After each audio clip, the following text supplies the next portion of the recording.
Habíamos estado viendo los cálculos para nosotros pre- para nosotros preparar una solución nutritiva partiendo de lo que llamamos una recomendación. Una recomendación nos la dan, ya habíamos visto, en miligramos por litro, en gramos por 100 litros, en miliequivalentes por litro o en moles por litro. Ya que tenemos nosotros, decidimos la forma de calcular. Les decía que eso era en realidad para hacer una solución nutritiva partiendo pues de todas las fuentes, ¿no? De cada, digamos, preparándola nosotros desde cero, digamos.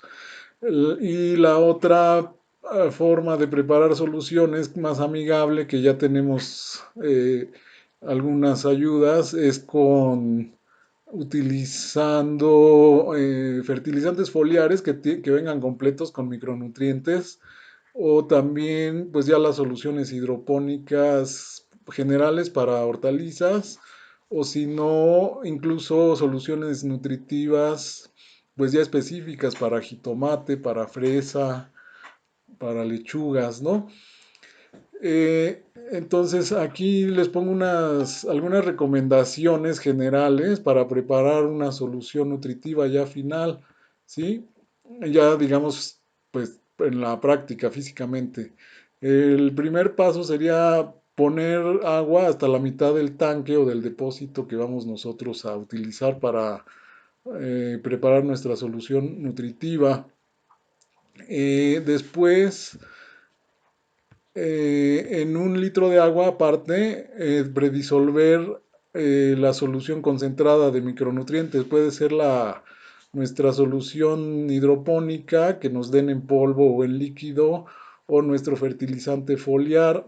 Y aquí hay un tema que vamos a ver un poco rápido, pero es importante, es los agentes quelantes, algunos de los metales que vienen en la solución nutritiva, por ejemplo, sobre todo los divalentes, el calcio y el magnesio, y a pH sobre todo elevados, pueden causarnos que se precipiten algunas sales, sulfatos, fosfatos principalmente, junto con ese metal. Ese metal los atrae y se precipitan. Entonces, pues nuestra solución queda incompleta, en realidad.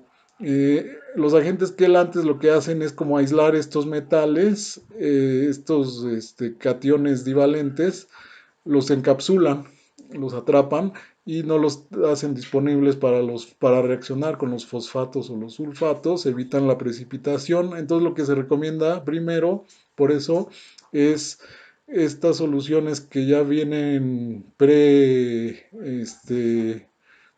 como, pues, preformuladas, ya traen estos agentes quelantes, entonces empezar por ahí, disolver esas soluciones, esa solución, luego agregarla al tanque y si es necesario agregar más sales, les decía de calcio, por ejemplo, para el jitomate, entonces disolver la parte y mezclarla ya después de que hayamos agregado esta que tiene algún quelante, ¿sí? Entonces dice aquí el tercer paso dice incorporar la solución de micronutrientes al que tienen al agente quelante o incluso un agente quelante adicional si es necesario. Si tenemos alguna recomendación, pues también, ahí también el agente quelante también se calcula estequiométricamente, entonces no es nada más agregarlo, ¿sí? Si ya viene en la recomendación, como en las sales de Murashigi y Skug, entonces pues ya sabemos cuánto agregar, ¿sí? Si no se va a adicionar en forma adicional, pues nada más la solución de micronutrientes y mezclar. Aparte, en un litro de agua, disolver ahora sí uno a uno los fertilizantes adicionales, los sólidos que vamos a agregar al tanque, por ejemplo, las sales de calcio, nitrato de calcio o sulfato de magnesio, que serían básicamente los que habíamos comentado que serían los que usaríamos adicionales a una mezcla completa de micro y macronutrientes general para complementarla. Por ejemplo, el ejemplo que habíamos visto era para tomate, ¿no? Entonces empezaríamos disolviendo uno de ellos, por ejemplo el nitrato de calcio, lo disolvemos primero en un litro de agua y después lo agregamos al tanque, ¿sí? Después, el siguiente, iríamos uno a uno. Después, si tenemos también el sulfato de magnesio, entonces el sulfato de magnesio también lo disolvemos en un litro de agua y lo agregamos al tanque. Así hasta terminar con todos los ingredientes, ¿sí? Al terminar, llenar el tanque con agua, mezclar perfectamente y ahora sí, en este momento ya lleno, medir pH y medir conductividad eléctrica, porque todo eso va a variar este, con la cantidad de agua que agreguemos, sobre todo si el agua que utilizamos tiene tiene algún pH diferente a nuestra solución o tiene también, pues si está alto en la concentración de sales, ¿no? Las soluciones concentradas, podemos utilizar una solución concentrada, por ejemplo, 1000X.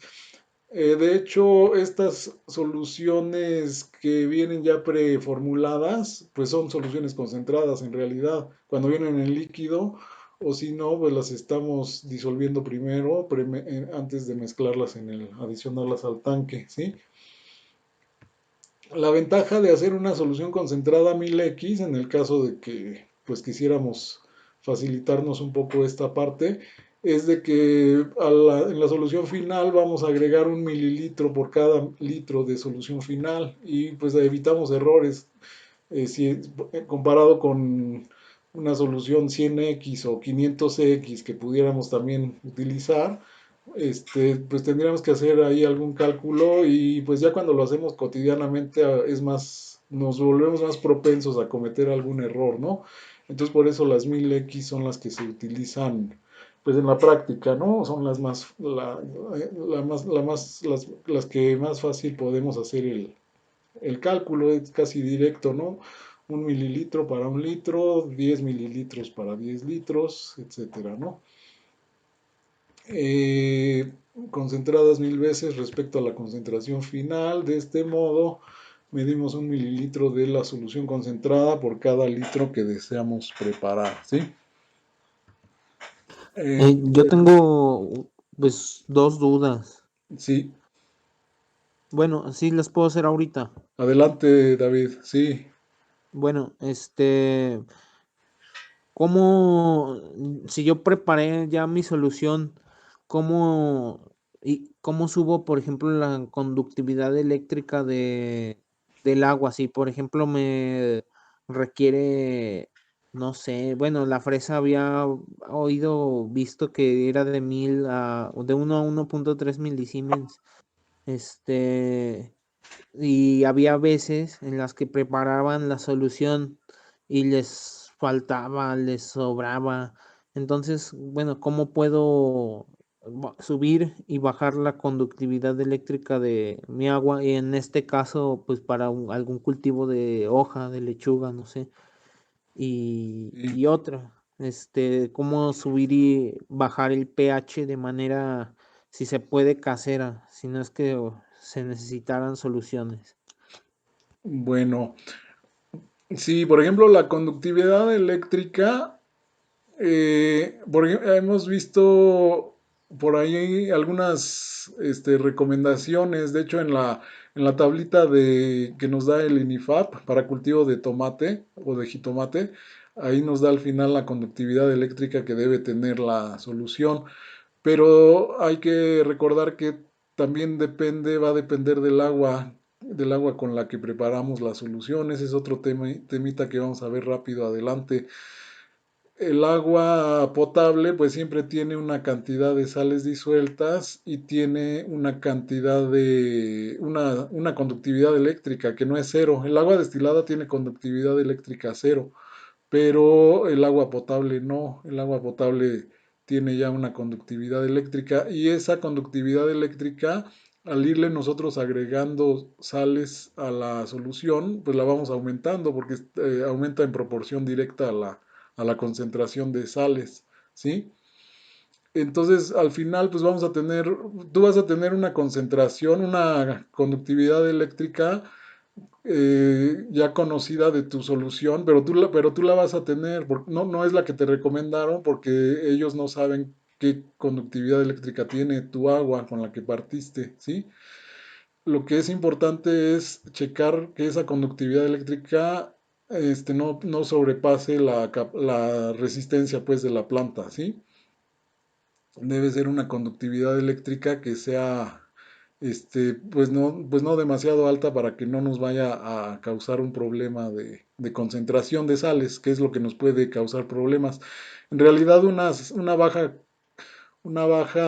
conductividad eléctrica no nos va a dar problemas pues de deshidratar a nuestra planta, pero pues quiere decir que, tal vez quiere decir, o sea, tal vez me refiero a que a lo mejor no añadimos las cantidades que nos pide la solución, ¿no? Entonces por eso siempre que preparamos una solución hay que tratar de que esa conductividad eléctrica sea la misma cada vez que preparamos nuestra solución con la misma agua, ¿sí? Con la misma fuente. Eso es lo que tenemos que tener cuidado. Y con el pH, normalmente estas soluciones vienen ya el pH preajustado, pero también el agua pues nos va a dar nos va a alterar el pH. Estaría ajustado si usamos agua destilada o agua pasada por ósmosis inversa. Pero si utilizamos si nuestra agua tiene un pH sobre todo bastante ácido o bastante alcalino, más fácil que tenga un pH alcalino porque a veces usamos aguas duras que tienen carbonatos y bicarbonatos, esas van a tener pH alto y nos van a subir el pH de la solución nutritiva. Entonces necesitamos bajar el pH, bueno, ajustarlo. Si lo tenemos que bajar, pues necesitamos un ácido. Los ácidos que tenemos disponibles, pues es que en realidad necesitamos conseguir un ácido, porque no, por ejemplo, te podría decir un ácido acético, pero ese es un ácido débil y difícilmente, pues nos va a dar nos va a dar muy poco cambio de pH. Esas soluciones con muchas sales están muy tamponadas, o sea, quiere decir que son soluciones buffer y difícilmente vamos a cambiar el pH, o sea, tenemos que agregar mucho ácido para hacer un cambio muy pequeño de pH, entonces necesitamos agregar ácidos fuertes, puede ser ácido nítrico, ácido sulfúrico, básicamente eso es ácido clorhídrico. Creo que se usa más el clorhídrico porque ahí no estamos alterando nuestra concentración pues, de nutrientes, ¿no? El ácido sulfúrico sí nos va a aumentar y nos puede aumentar mucho si necesitamos agregar mucho ácido sulfúrico, pues la concentración de azufre. Y el ácido nítrico también, si necesitamos agregar mucho ácido, nos va a alterar mucho la concentración de nitrógeno. ¿Sí? Entonces se usa más ácido clorhídrico, pero pues este ácido igual hay que conseguirlo en una tienda especializada en hidroponía o en reactivos, ¿no?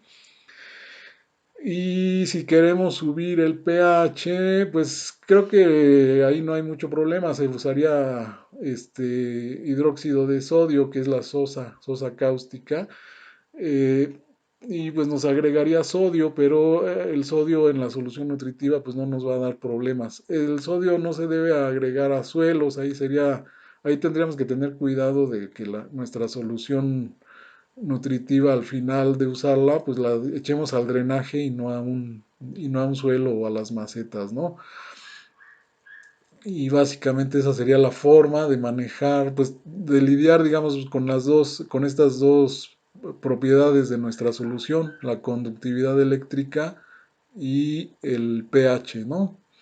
No sé si por ahí era la pregunta o las preguntas, David. Sí, sí, está bien acertado. Muchas gracias. De todos modos, vamos a ver un poquito más de eso adelante, ¿eh? Otra cosa que se me estaba pasando. Adelante. El orden de los fertilizantes es un específico, o sea, yo sé que sería mejor tratar con ya, ¿cómo se les dice? Polvos, por decirlo así. que en donde ya viene nuestra fertilización preparada. Pero en caso que no, o sea, yo me acuerdo que en una ida a un invernadero de jitomate tenían dos tanques separados porque ciertos fertilizantes se pueden precipitar. Entonces, sí quisiera saber, ¿hay un orden? ¿Debemos de no añadir algún fertilizante? No me acuerdo si era el fósforo o el calcio. Alguno de esos dos se precipitaban y hacían piedritas, algo así.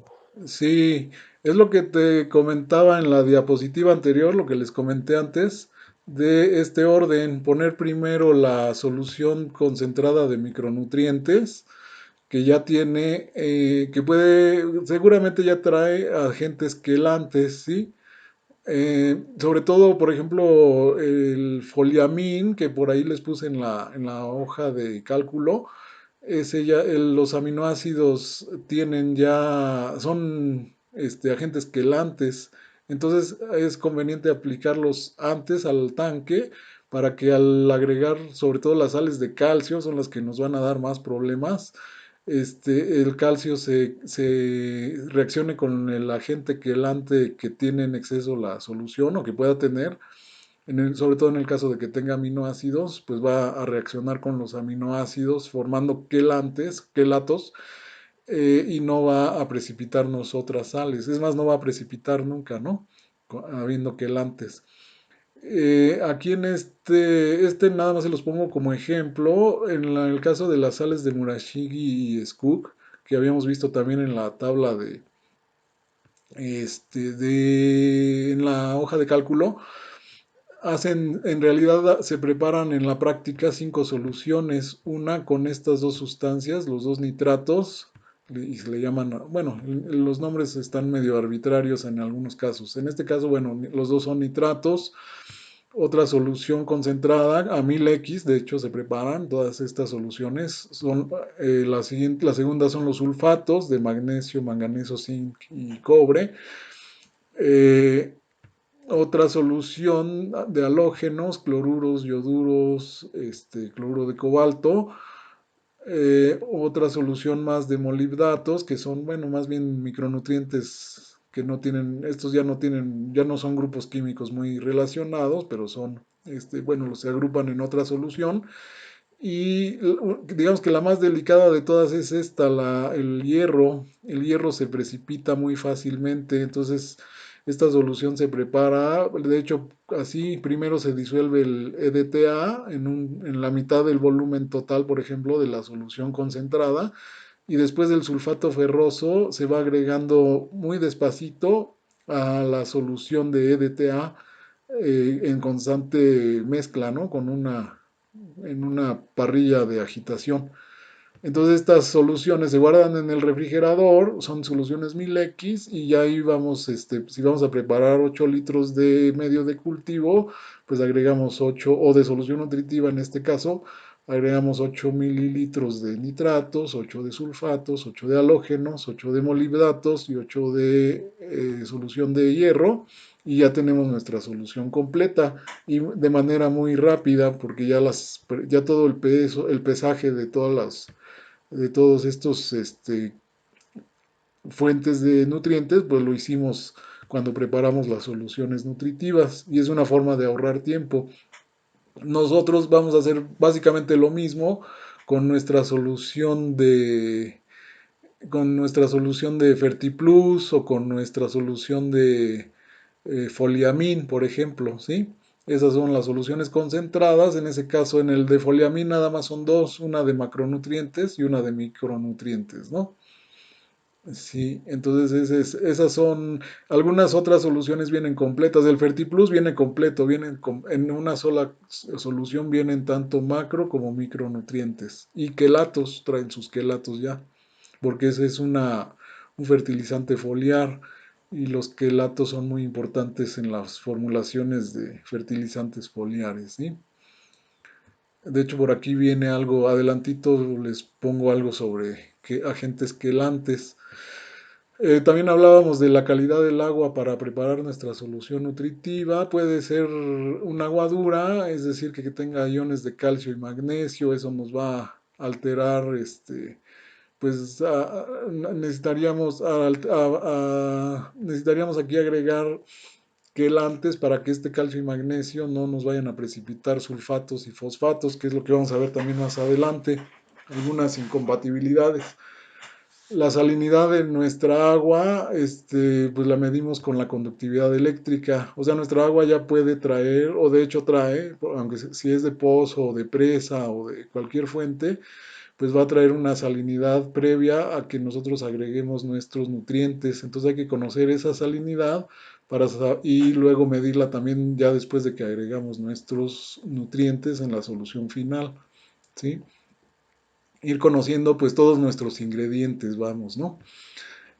También puede tener una acidez o alcalinidad, que sería la resistencia al cambio de pH, les digo. Entonces, un agua con mucha acidez nos va a dar nos va a exigir demasiado sosa, demasiado hidróxido para subirle el pH. Y un agua con mucha alcalinidad nos va a consumir mucho ácido para bajarle el pH, ¿sí? Bueno, acá el pH, puedes ajustar el pH, compuestos orgánicos disueltos, también pueden venir, el agua puede traer compuestos orgánicos disueltos y pues es necesario, en ese caso es necesario eliminarlos de preferencia con filtros de carbón activado, por ejemplo. También puede traer partículas suspendidas, eso nos va a interferir físicamente con nuestro sistema de riego, sobre todo si es de riego por goteo, pues necesitamos a colocar previo a las líneas de goteo un filtro de mallas o un filtro de arena. En el caso de los sistemas que ya son pues por tubería, se coloca el filtro de mallas para eliminar estas partículas suspendidas. Esto sería pues el acondicionamiento. Para aguas duras, ablandadores. Nada más que estos ablandadores hay que tener cuidado porque los ablandadores son quelantes muy fuertes y los quelantes muy fuertes no nos van a pues nos van a eliminar de la solución. Van a estar ahí presentes los minerales, pero atrapados muy fuertemente por los quelantes y pues prácticamente nuestra solución pues no va a ser nutritiva porque nuestra planta no los va a poder absorber. Entonces hay que poner ablandadores apropiados para hidroponía, ¿sí? En caso de que usemos agua salobre, por ejemplo agua de mar o de algún manglar, pues hacer una dilución con agua potable, ¿sí? O incluso, bueno, ahorita vamos a ver también, si usamos aguas salobres, pasarlas por una columna de zeolita. También las columnas de zeolita nos sirven para ablandar el agua dura o para quitar sales de aguas salobres. Y ahora se usa mucho ya la ósmosis inversa también, incluso para hidroponía. Entonces con esa podemos ablandar el agua o quitarle la concentración de sales, ¿sí? Pues el ajuste de pH ya lo habíamos mencionado, es importante siempre que ajustemos nuestro pH antes de utilizar la solución nutritiva para que estén disponibles todos los nutrientes, ¿sí? Y bueno, ya habíamos mencionado los filtros de mallas o arena para eliminar partículas suspendidas y filtros de carbón activado para eliminar compuestos orgánicos disueltos, ácidos húmicos, fúlvicos que pueda traer la solución nutritiva, el agua, perdón. Miguel, perdón, esta parte de los filtros de malla, los filtros de carbón activado, ¿es la parte en donde estás trabajando recientemente para esto de los humedales o es otra cosa?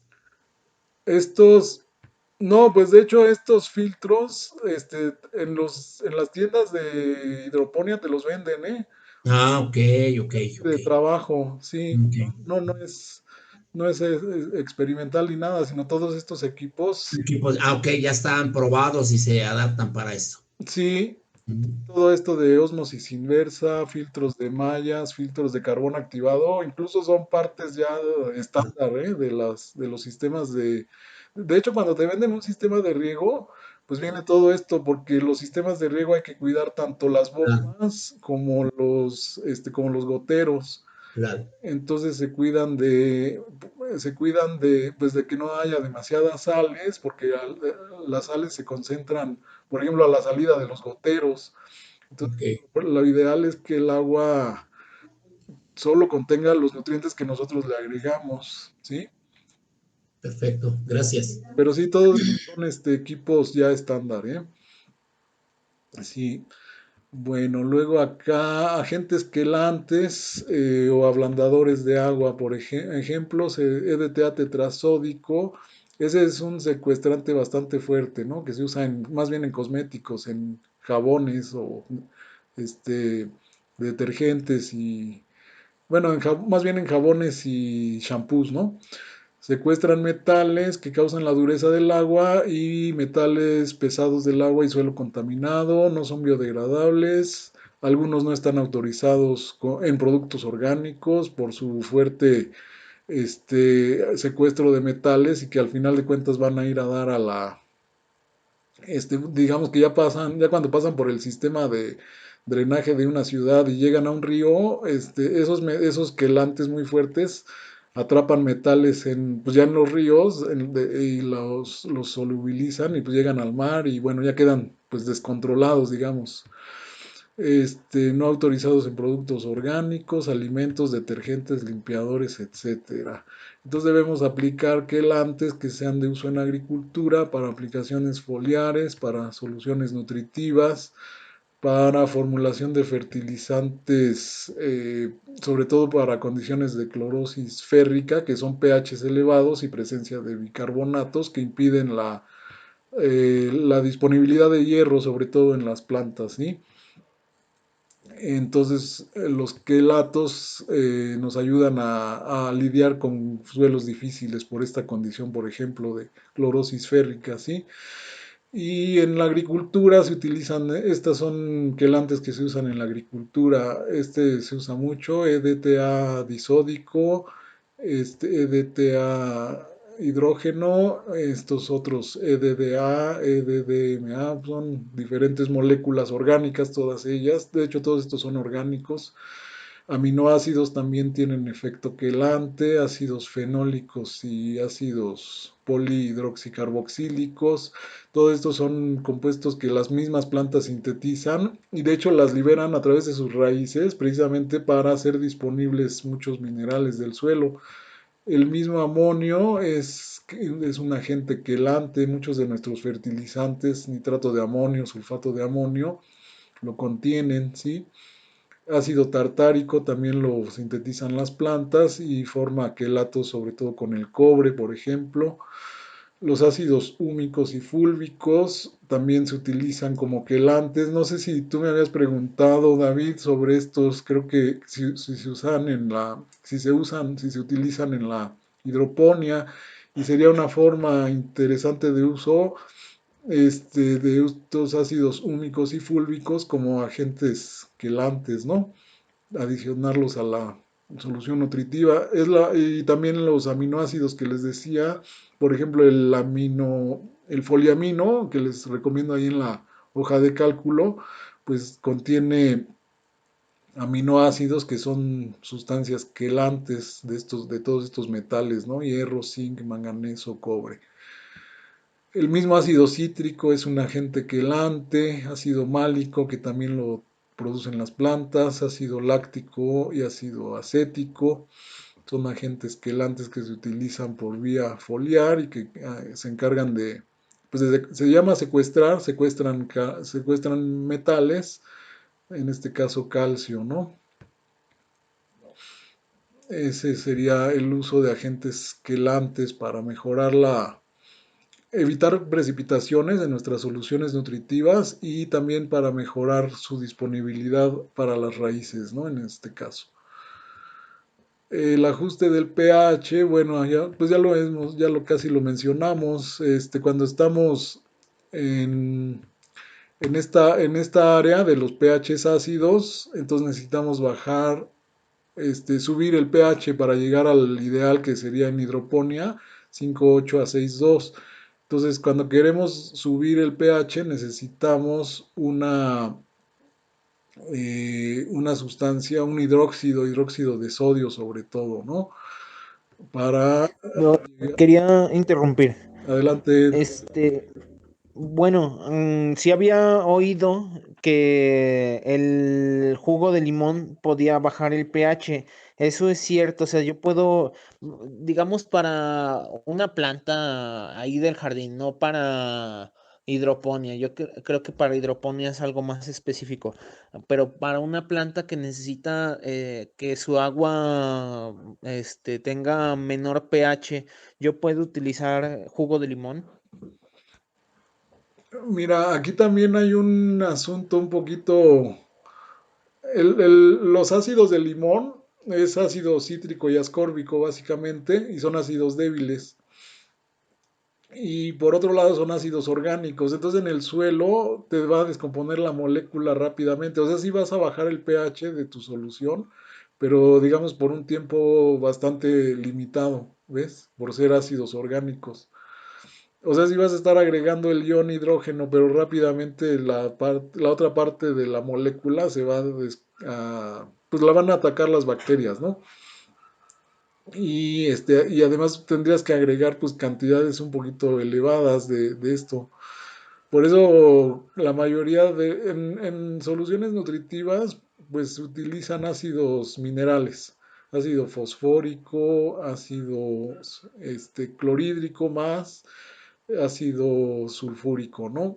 Que son ácidos. En este caso el ácido fosfórico también es un ácido débil, entonces tampoco lo recomiendan porque tendrías que agregar mucho para bajar un pH, ¿sí?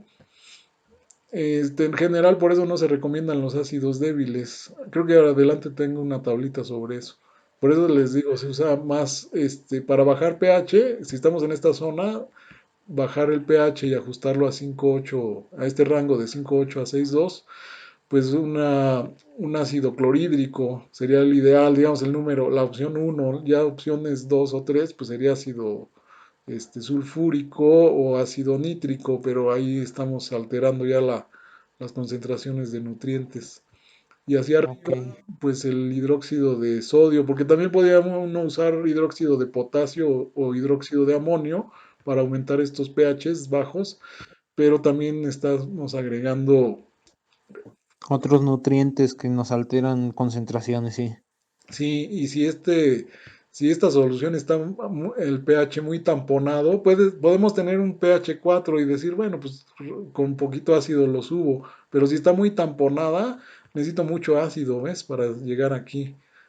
Entonces ese es el problema de usar, por eso no se usan mucho, no se recomienda usar ácidos que tengan nutrientes como el ácido nítrico, el ácido sulfúrico, o por acá, si estamos al revés, si queremos, más bien si queremos subir, estamos hablando de hidróxidos, de hidróxido de potasio, o hidróxido de amonio, pues no se recomiendan mucho, por eso, sobre todo si están muy tamponadas. Eso ya también con la práctica, ¿no? Si tu solución, si tu agua te da un pH, si la conoces y está muy tamponada, pues sí, mejor conseguir ácido clorhídrico o hidróxido de sodio, ¿no? Digamos que esas serían las fuentes ideales para subir o bajar los pHs, ¿no? Ok, no está bien, gracias. Sí. Bueno, aquí por ejemplo, alguna lista de pHs óptimos para todos los cultivos, pues así todos están en esos rangos, ¿no? De 5,8 a 6,5 prácticamente. Básicamente todos los cultivos estarían por ahí. Son raros los que llegan a requerir un pH diferente. Y por ejemplo aquí les pongo una lista de ácidos fuertes, son los que generan mayores cambios de pH, ¿sí? Ácidos fuertes, nítrico, sulfúrico, clorhídrico, les decía, pues el primero, el más recomendable sería el clorhídrico, ¿no? Para bajar pHs alcalinos. Ácidos débiles, esos ya no serían tan recomendables, está el fosfórico, el acético o el carbónico, pues no son tan recomendables. Eso en el extremo, digamos, por ejemplo, nosotros mismos podemos bajar el pH de una solución simplemente soplándole, ¿no? Porque el aire que exhalamos tiene un alto contenido de dióxido de carbono y de hecho si ponemos una solución de hidróxido de calcio con un poquito de cal que le agreguemos a un agua que quede así ligeramente turbia y le empezamos a soplar, con después de unos minutos de soplarle va a quedar transparente porque se va a disolver todo el calcio que quedó, que le daba esa turbiedad y que a pH ácido pues se disuelve, ¿no? Entonces, pero pues es un ácido, el ácido carbónico es muy, muy débil, ¿no? Estos pues no se recomiendan. Y para bases fuertes, en el caso de pHs bajos, que necesitemos subir el pH, entonces la primera opción pues debe ser el hidróxido de sodio, que es una base fuerte y que no nos aporta ningún nutriente, pero también podemos ocupar con sus reservas, o que sobre todo que no sea una solución muy tamponada y que no requiera demasiado hidróxido para subir el pH, pues podemos usar hidróxido de potasio o hidróxido de calcio, por ejemplo, ¿no? Y bases débiles que pues no debemos utilizar sobre todo porque vamos a utilizar cantidades grandes y vamos a añadir, por ejemplo, demasiado sodio, también pues ya puede causarnos problemas, o hidróxido de amonio, que es una base débil y que nos está aportando amonio, ¿no? Es un nutriente. Eh, bueno, pues ya les he estado hablando del efecto buffer o tampón, o tampón de las soluciones. Aquí es una titulación de un ácido con hidróxido de sodio.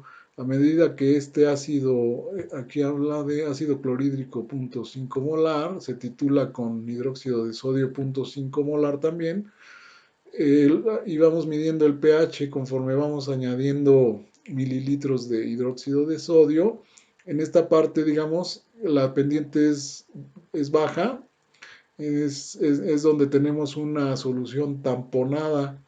Tenemos que estar agregando mucho hidróxido para cambios pequeños de pH aquí en el eje Y.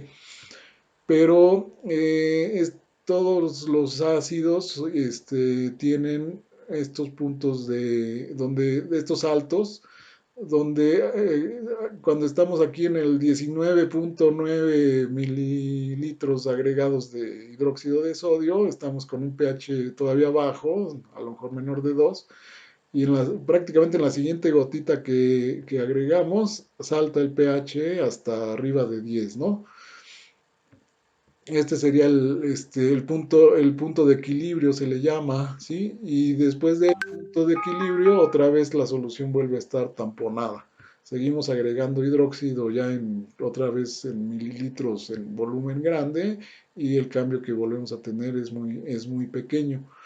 Entonces, a nosotros nos convendría que nuestra solución, pues no esté que no tenga este brinco, digamos, en el rango de 5 a 6, de 5.8 a 6.5, ¿no? Este rango de pH es donde queremos que esté nuestra solución.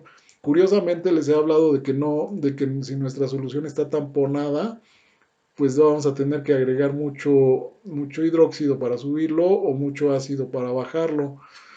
Pero en realidad lo que menos nos conviene es que tengamos un salto de estos en este rango, ¿sí?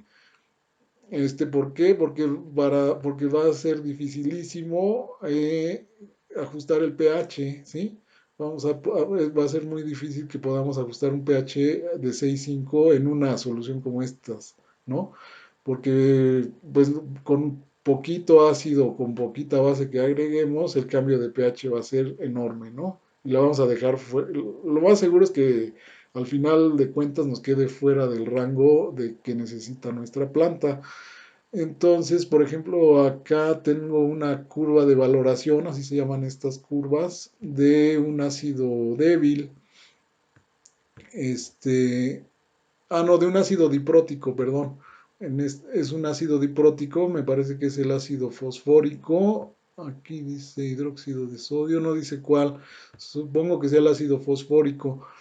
Entonces, este tiene esta parte de tamponada en el pH bajo, luego tiene un salto aquí, el primer punto de equivalencia, que está entre, bueno, nos va a llevar el pH entre 2 y 4, por ejemplo, 2 y 5, pero alrededor ya de 6 pues ya está otra vez tamponada.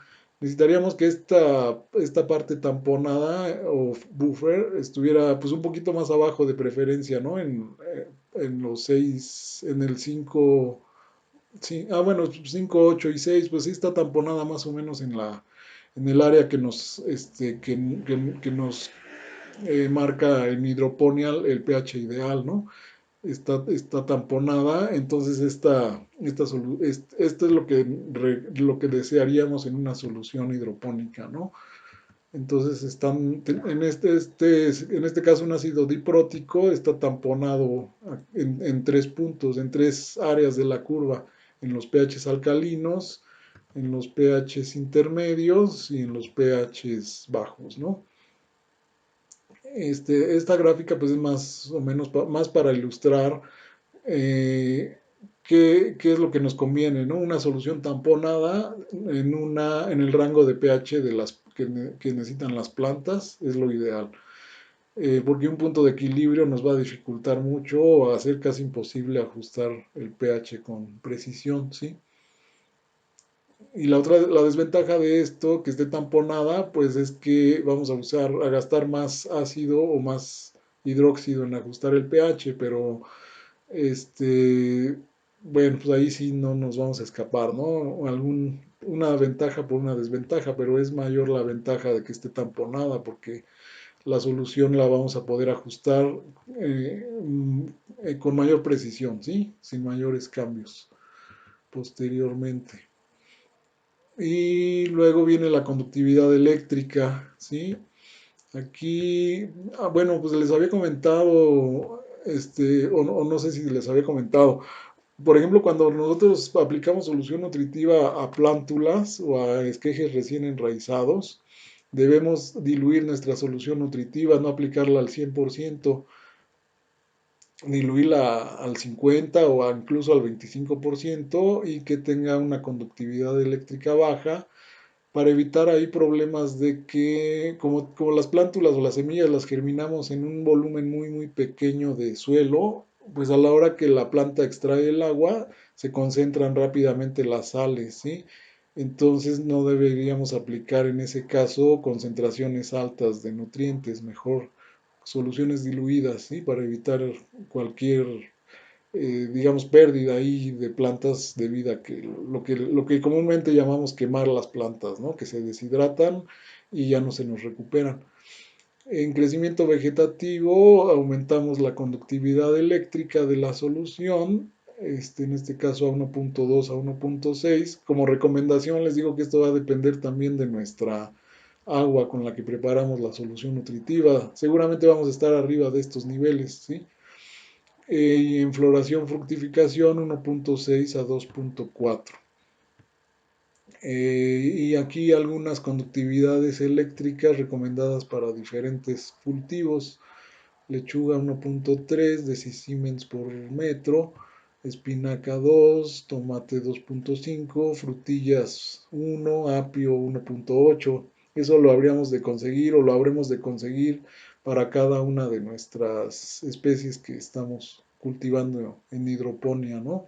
Y les digo, checar nuestra conductividad eléctrica. Entonces, al final de cuentas, pues sí va a ser importante que tengamos pues nuestro conductímetro y nuestro medidor de pH, ¿sí? Para que podamos controlar bien estos valores que pues son importantes.